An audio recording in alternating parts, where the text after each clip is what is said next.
3 tricks with one super easy move. Here's what you're gonna learn right now.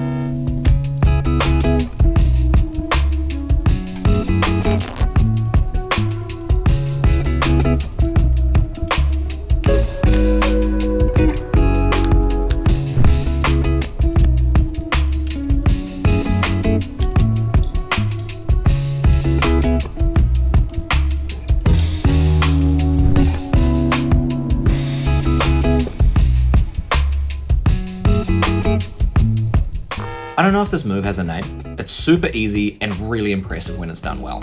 Let's get into it. Trick number 1 is called the 6 and 9 trick. Using the black 6 and the black 9, we place them into the middle of the deck, just like that. And I'm guessing that they are probably about number 22 and 33. And just like that, if I'm correct, that's the black 6 and the black 9 back again. Pretty cool, right? Really quick and really, really easy. This is one of those tricks that's going to make you feel really, really stupid when you know the secret. But that doesn't mean it's not a great trick, okay? Here's what we do, all right? We have one black 6 and one black 9. We have the other black 9 on top, the black 6 on the bottom, or the other way around. These two act as pseudo duplicates, okay? So they're not an exact duplicate to each card, but they're going to function in the same way for this trick. You place this black 6 and 9 into the center of the deck here, and as you square them in, you don't do any sleight of hand or anything, you actually put them in the middle, and then you hold the cards here just from touching the top and the bottom of the deck, and as you throw it to your other hand, the top and bottom card slide back and are retained in your hand with the friction of your fingers. I told you this trick can lose a little bit of the magic when you learn the secret, but don't forget how impressive it is for someone who doesn't know the secret. So let's go into a little bit more detail with the actual move. You're pinching the deck with medium to hard strength, okay? And it's quite hard to do it slowly because a lot of the cards will stick behind. You know, you might get an extra card or two when you let it go. But if you throw it quite hard, the friction of your fingers on the outside of the deck, which of course is just, your fingers are just contacting the top and bottom card, they will slide out really, really easily.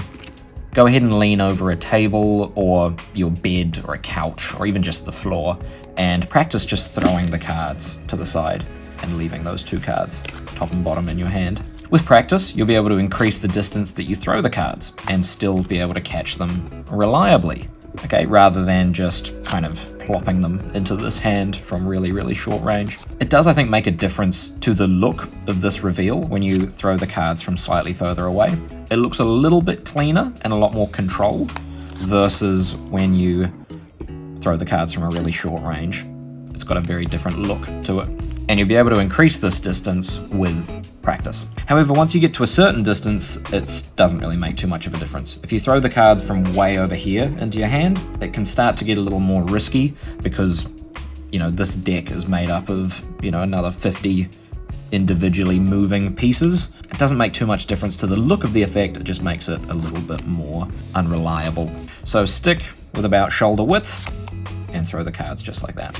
There's some interesting psychology around how you talk about the two cards before you put them into the deck. A lot of people suggest misnaming them, and so they tell you to say, we've got the 6 of clubs and the 9 of spades here as you move them around, and then you put them in the middle. I don't really like that. I think it's stronger to just say we have the black 6 and the black 9. I think the difference here is that when you say we have the black 6 and the black 9, they go, yes, that's correct, in their head. Right? They don't feel the need to like judge whether you're telling the truth or not. However, if you say we have the 6 of clubs and the 9 of spades, it's a little bit harder for them to verify that you're telling the truth. And so in their head, they kind of go, is it the black 6 or the 6 of clubs and the 9 of spades? Like, let me see. And they start looking a little bit closer. It gives them a reason to question what you're doing in their head because it's not an obviously true statement. Then in terms of the presentation, it makes a lot of sense to use the like estimation theme. And so you push the cards in and you show them going into the center and kind of be like, oh, I think that was 22 and maybe 36. And that gives you an impressive justification for how you have found those two cards. One thing that I quite like to add to this is actually getting the spectator to guess how far down they think the cards are being pushed into the deck. When they answer this question with, say, 15 and 30, it reinforces with them that they saw those cards going into the middle, and that makes it extra impressive when you go ahead and find them at lightning speed again. I think this also gives you a nice moment to, be complimentary to your spectator and, build some rapport with them. If they say, oh, I think that was 15 and 30, you're like, that's actually really, really close. I think the second one is spot on, but the first one I think is at 17 rather than 15, and then do your reveal. You want to take as many opportunities in your performance to bring them around to your side and make them feel good about being with you. This sort of thing can just slightly reduce the likelihood of them heckling you or trying to interrupt your trick. One important thing to note is that you don't want to have the same suit for the 6 and the 9 when you're holding them and putting them in the deck, because that's going to make the pseudo duplicates not work. Okay, if you have alternating suits, so one spade and one club, it becomes harder to track which was which, and it makes the duplicate believable. Okay, let's jump into trick number 2, which is a 4-ace production. In Magic, we love 4-ace tricks, and a lot of them require you to get the aces out at the beginning. Some of us want to set up for this with a little bit of pizzazz. I've just completely thrown the cards off the table.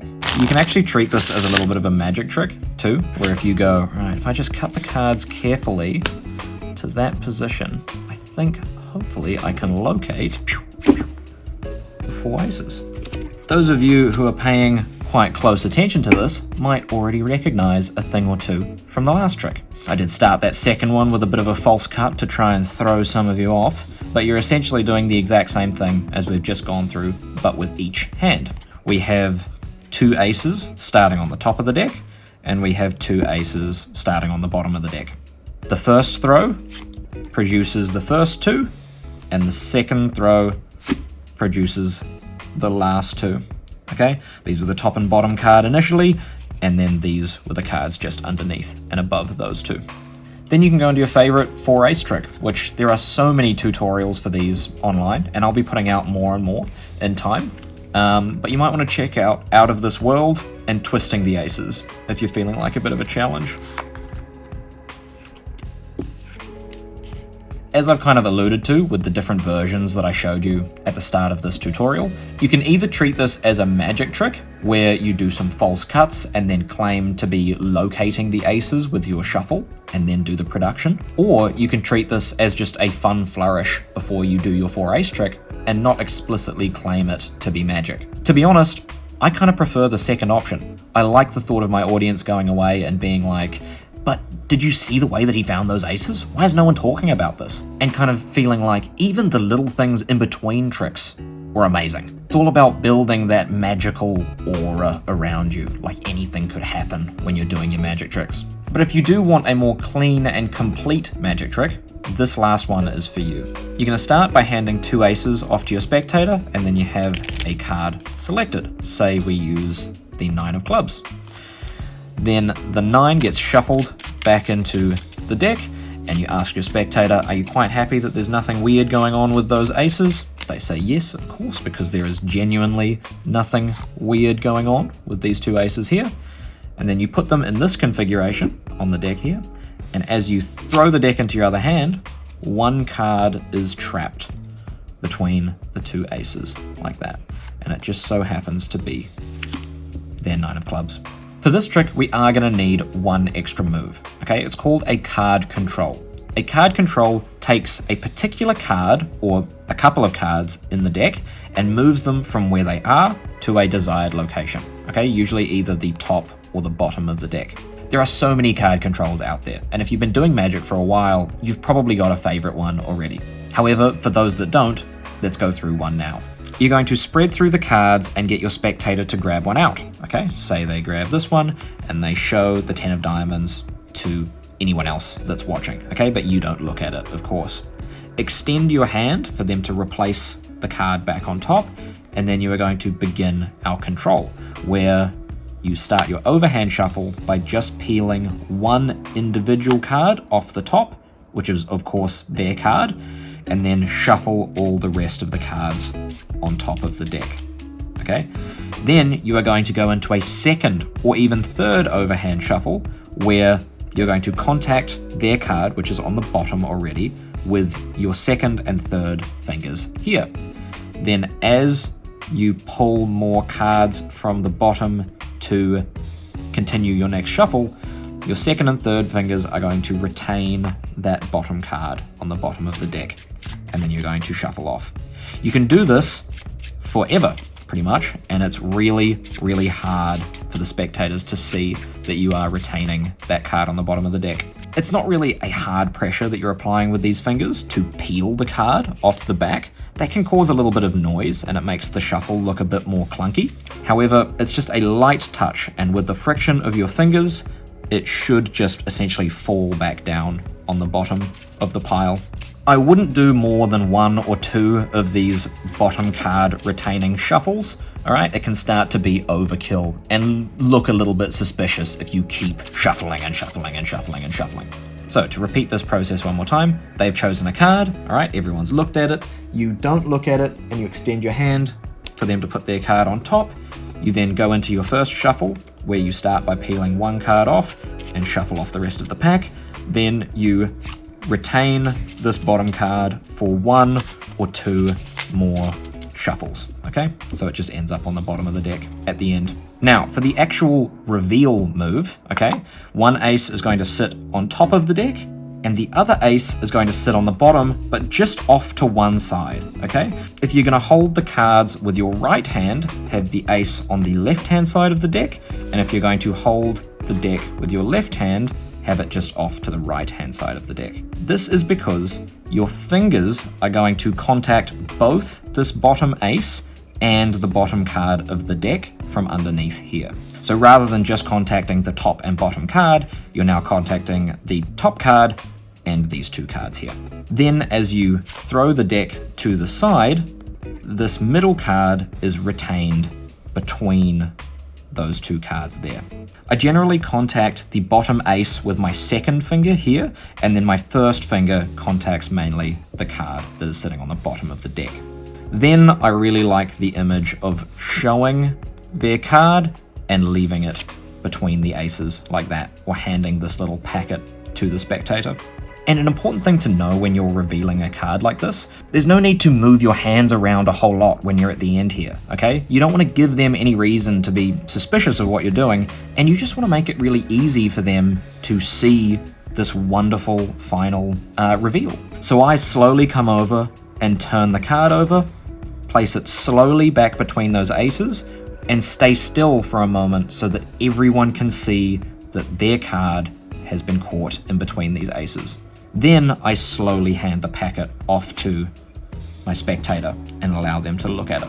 A massive mistake that beginners make is moving this packet around to show everybody and doing it too quickly. It's actually really hard to focus in on what the card even is if you're moving at this kind of speed to show people. So take your time. If there's people to show over here, show them, and if there's people over here, slowly show them, and pause at each position. This positioning of the aces around the deck here, where the bottom card is on the opposite side of your hand, is something that I literally only just learned like 2 days ago.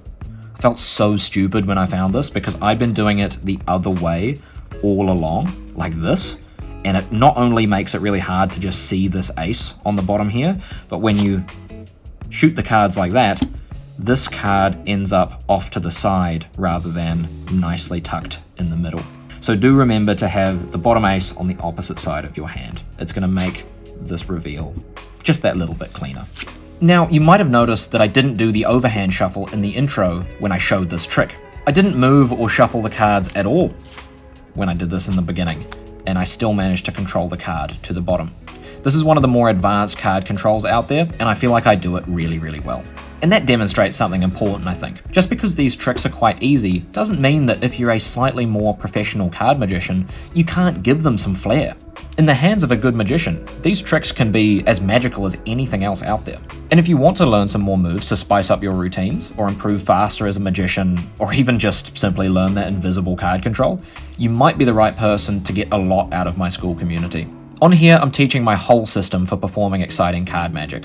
All of the fundamentals, all of the most famous and impressive card routines, and all of the most useful advanced moves. No confusion or uncertainty about what is or isn't worth your time. And I'll personally be there to guide you through it all. We have weekly live calls and Q&As where I can fix your sleight of hand in person and answer all of the questions on your mind. And at the moment, I'm running a promotion for the first 50 people to join. You'll get access to this exclusive group for less than half of the full price. Honestly, there are so few people in there at the moment that you're essentially paying like a few bucks for private lessons every single week. I hope you guys get a lot of use out of these routines. They're so much fun and they'll get you amazing reactions if you learn them well. And if you're feeling inspired and want to learn another card trick, go ahead and check out this video. I genuinely think it is the best first card trick for any beginner to start with.